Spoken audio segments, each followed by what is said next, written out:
पैदा लाखों लोगवा भारत देश के अंदर होई, केहू ना अम्बेडकर होई हो। कि पैदा लाखों लोगवा हिंद देश के अंदर होई, केहू ना अम्बेडकर होई हो।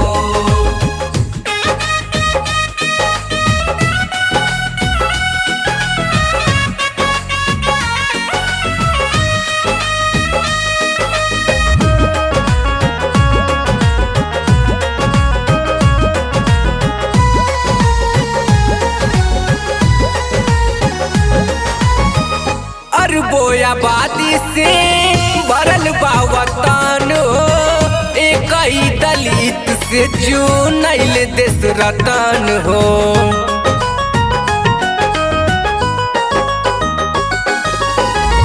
अरबों आबादी से भरल बा वतन हो, एक ही दलित से चुनैल देश रतन हो।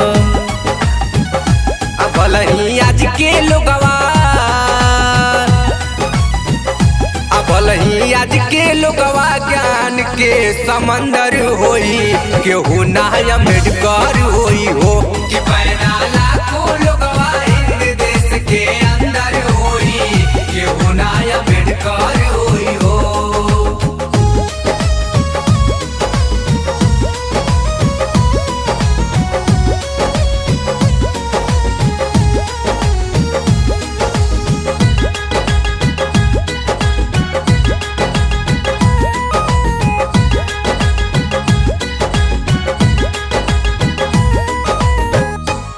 डिग्री बचल नहीं उनका पढ़ाई से, पीछे नहीं हटले ऊ हक के लड़ाई से।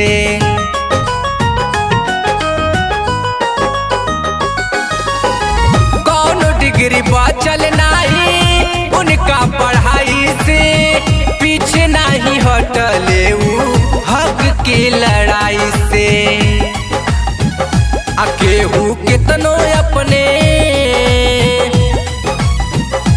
केहू कितनो अपने आप के सिकंदर होई, केहू ना अम्बेडकर होई हो। कि पैदा लाखों लोगवा हिंद देश के अंदर होई, केहू ना अम्बेडकर होई हो।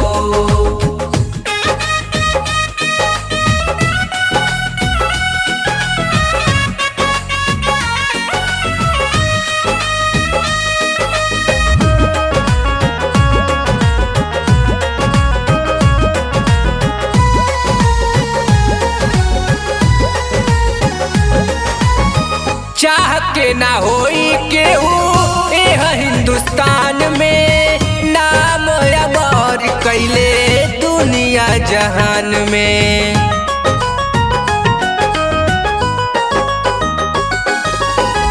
चाह के ना होई केहू एह हिंदुस्तान में, नाम अमर कैले दुनिया जहान में। कि अरुण गा के कहस, कि सतीश लिख के कहस, मुश्किल के डगर होई, केहू ना अम्बेडकर होई हो। कि